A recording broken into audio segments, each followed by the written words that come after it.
Assalamualaikum warahmatullahi wabarakatuh. Perkenalkan, nama saya Pendi Yuniarti. Saya dari Universitas Tomakaka Mamuju, Fakultas Ilmu Komputer, jurusan Teknik Informatika, Angkatan 2019. Dalam video yang saya buat kali ini adalah sebagai syarat tugas final dengan mata kuliah Konsep Sistem Informasi dengan dosen pembimbing Muhammad Agus Eskom MM. Yang dimana dalam video kali ini saya akan menjelaskan tentang konsep e-government pada sistem informasi. Baik, pada video kali ini saya akan menjelaskan poin-poin penting dalam konsep e-government pada sistem informasi. Sebelum saya lanjut ke pembahasannya, di sini saya akan menjelaskan sedikit mengenai pengertian dari sistem informasi. Sistem merupakan suatu kumpulan dari sub-sub sistem, elemen-elemen, prosedur-prosedur yang saling berinteraksi untuk mencapai tujuan tertentu seperti informasi, target, dan tujuan lainnya. Dan sedangkan informasi merupakan suatu data yang telah diolah menjadi bentuk yang sangat penting bagi penggunanya dan mempunyai nilai yang nyata dan dapat dirasakan manfaatnya dalam ketentuan-ketentuan tertentu. Baiklah, kita masuk ke pembahasan yang pertama, yaitu pengertian dari e-government. E-government adalah penggunaan teknologi informasi oleh pemerintah untuk memberikan informasi dan pelayanan bagi warganya, urusan bisnis, serta hal-hal lain yang berkenaan dengan pemerintahan. E-government dapat diaplikasikan pada legislatif, yudikatif, atau administrasi publik untuk meningkatkan efisiensi internal, menyampaikan pelayanan publik, atau proses kepemerintahan yang demokratis. Kita masuk ke pembahasan yang kedua, yaitu tujuan penerapan e-government pada sistem informasi. Adapun tujuan dibangunnya e-government pada sistem informasi, yaitu yang pertama, meningkatkan kualitas layanan masyarakat, terutama dalam hal mempercepat proses, mempermudah akses interaksi masyarakat.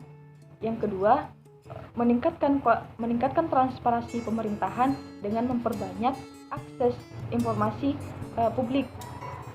Yang ketiga, meningkatkan pertanggungjawaban pemerintahan dengan menyediakan lebih banyak pelayanan dan informasi serta menyediakan kanal akses yang baru bagi masyarakat. Yang keempat, mengurangi waktu, uang, serta sumber daya lain baik itu dari sisi pemerintah, baik dari sisi pemerintah maupun dari pihak-pihak lain yang terlibat dengan memperpendek proses pemberian layanan. Kita masuk ke pembahasan yang ketiga, yaitu manfaat e-government pada sistem informasi yang terbagi menjadi 3 bagian, yaitu yang pertama, mengurangi secara signifikan total biaya administrasi, relasi, dan interaksi yang dikeluarkan oleh pemerintah maupun stakeholdernya demi keperluan aktivitas sehari-hari. Dan yang kedua, memberikan peluang kepada pemerintah untuk mendapatkan sumber-sumber pendapatan yang baru melalui interaksinya dengan pihak-pihak yang berkepentingan. Dan yang terakhir, menciptakan suatu lingkungan masyarakat yang baru dengan secara cepat dan tepat menjawab berbagai permasalahan yang dihadapi dengan sejalan waktu perubahan global dan tren yang ada. Kita lanjut ke pembahasan yang keempat, yaitu strategi e-government. Untuk strategi e-government dapat dibedakan menjadi beberapa poin, yaitu strategi pertama adalah meningkatkan sistem pelayanan yang andal, terpercaya, serta terjangkau oleh masyarakat luas.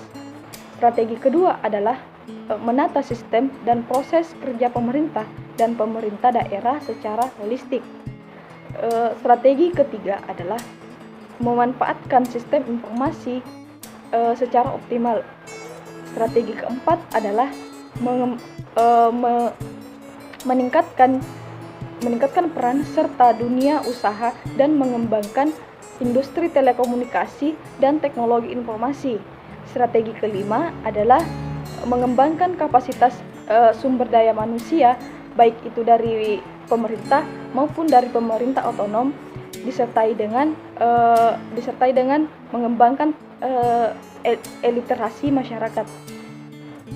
Kita lanjut ke pembahasan yang kelima, yaitu jenis-jenis layanan e-government.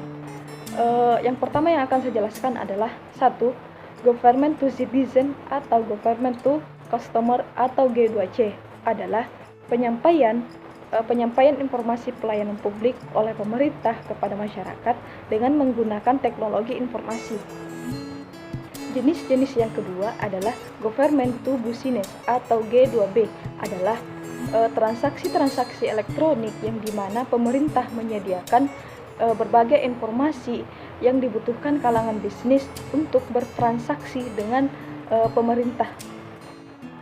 Jenis-jenis yang ketiga adalah Government to Government atau G2G adalah komunikasi dan pertukaran informasi online dengan departemen atau lembaga pemerintah yang melalui basis data terintegrasi.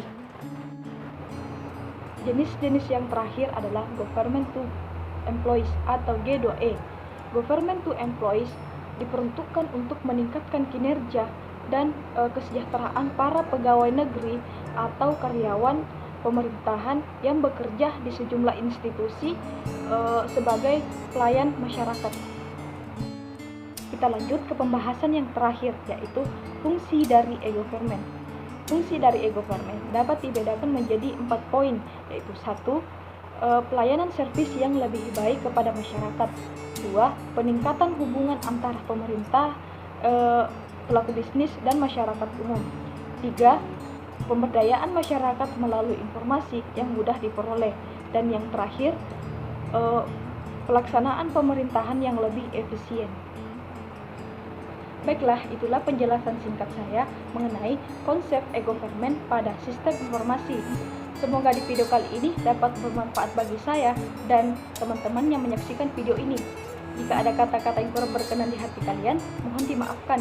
Wabillahi taufiq wal hidayah. Wassalamualaikum warahmatullahi wabarakatuh.